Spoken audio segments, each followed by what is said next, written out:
Hello friend, part 3 शुरू करते हैं। वो तीनों दोस्त तो बात कर रहे होते हैं और वो बताता है कि मैं एक ओमेगा हूँ, तो मुझे पता है कि अल्फ़ा की स्मेल ऐसे नहीं है। तुम्हें तुम्हारा टेस्ट करवा लेना चाहिए, क्या तुम अल्फ़ा हो या ओमेगा हो। मुझे लगता है तुम्हें जल्दी से जल्दी टेस्ट करवा लेना चाहिए। फिर पाँच बोलता है ओके मैं करवा लूँगा। और फिर हमें कैफ़े दिखाते हैं और वो कैफ़े में खड़ा दोस्त बोलता है पाँच मुझे ये हेल्प करो। पर पाँच का ध्यान कहीं और था, वो सोच में डूबा हुआ था कि क्या वो अल्फ़ा है या ओमेगा है। उससे कुछ अजीब सा महसूस भी हो रहा था, उसके पूरे शरीर में ऐसे हीट पैदा हो रही थी और वो हीट के मारे तप रहा था और बिल्कुल अजीब सी फीलिंग हो रही थी।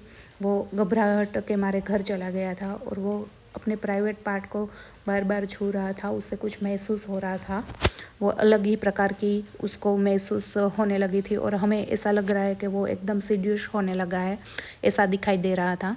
और वो फिर सोफे में लेट जाता है और दूसरी ओर दिखाई देता है कि वो जो नाखून है वो कैफ़े में आया हुआ है और वो चारों तरफ स्मेल कर रहा है और उसको वही स्मेल आ रही है जो उसको कैफ़े मग में आ रही थी।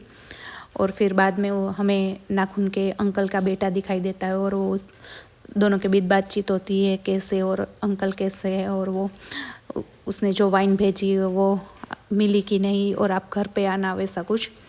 और फिर वो वहाँ से चला जाता है और दूसरी ओर हमें पाँच दिखाई देता है जो बार बार अपने बॉडी को छू रहा था और अपने बॉडी में जो हीट आ रही थी उसको महसूस कर रहा था।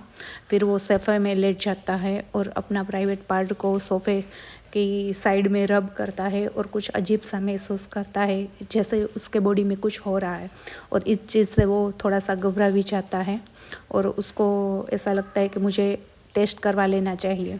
फिर वो हॉस्पिटल जाता है और अपना टेस्ट करवाता है। हॉस्पिटल जाके वो नर्स से अपना खून देता है और टेस्ट के लिए कहता है कि मुझे सेकेंडरी जेंडर टेस्ट करवाना है। फिर नर्स उसका खून लेती है और बताती है 3-4 घंटे लगेंगे। फिर दूसरी ओर हमें तीनों भाइयों दिखाते हैं, नाखून और उसका तीसरा भाई जो जेल पुलिस स्टेशन में है और नाखून उसको बताता है ये सब तुम बंद करो, इसकी वजह से तुम्हारी वजह से हमारी फैमिली और कंपनी दोनों की इज्जत दाव पर लगी है। तो उसका भाई बताता है कि मैं तुम्हारे जैसे नहीं बन सकता और फिर वो वहाँ से चले जाते हैं। फिर वही स्मेल उस नाखून को आती है, वो अपने ऑफिस में था। फिर दूसरी ओर उस पाँच को दिखाते वो चले जा रहा था सड़क पे और सोच रहा था। फिर कुछ गुंडे उसके पीछे पड़ गए, ऐसा उसे लग रहा था। फिर वो सोच रहा था क्या मैं ओमेगा हूँ या फिर अल्फ़ा हूँ, क्या हूँ। फिर उसको ऐसा लग रहा था कि कोई उसका पीछा कर रहा है, तो वो बार बार पीछे मुड़कर देख रहा था। और फिर उसके पीछे गुंडे पड़ गए थे, तो वो अब गुंडे को देखकर भागने लगा था। फिर भागते भागते गुंडों ने उसको पकड़ लिया, तो उसे लगा कि ये कोई चोर है, तो उसने अपना बैग फेंक दिया। लगा कि चोर हो गए तो बैग लेकर चले जाएंगे, पर वो गुंडे ऐसे नहीं थे, वो शायद अल्फ़ा थे। वो उसको बाइट करना चाह रहे थे, हमें ऐसा लगता है। फिर पाँच ने उन सब के साथ फाइट की और सबको गिरा दिया और फिर एक गुंडे ने पाँच को पकड़ लिया पीछे से। फिर अचानक से नाखून की एंट्री हो जाती है, नाखून वहाँ पे आ जाता है और पाँच को बचाने लग आ जाता है। तब वो गुंडे बोलते हैं तुम कौन हो, तुम्हारा ये मसला नहीं है, तुम यहाँ से चले जाओ। फिर नाखून बोलता है तुम क्यों इस बच्चे को परेशान कर रहे हो, चले जाओ यहाँ से। तो गुंडे से साथ इस बात पे वो सब लड़ने लगते हैं और नाखून सबको मार गिराता है। फिर वो गुंडे सब चले जाते हैं। फिर नाखून पाँच उसको थैंक यू बोलता है, तो नाखून को उसके करीब जाते ही वो स्मेल आने लगती है और वो पहचान जाता है कि ये वही स्मेल है। उसे नशा सा होने लगता है और वो सोचने लगता है कि बस यही है मेरा, ऐसा कुछ उसके दिमाग में चल रहा होता कि यही मेरा पार्टनर है।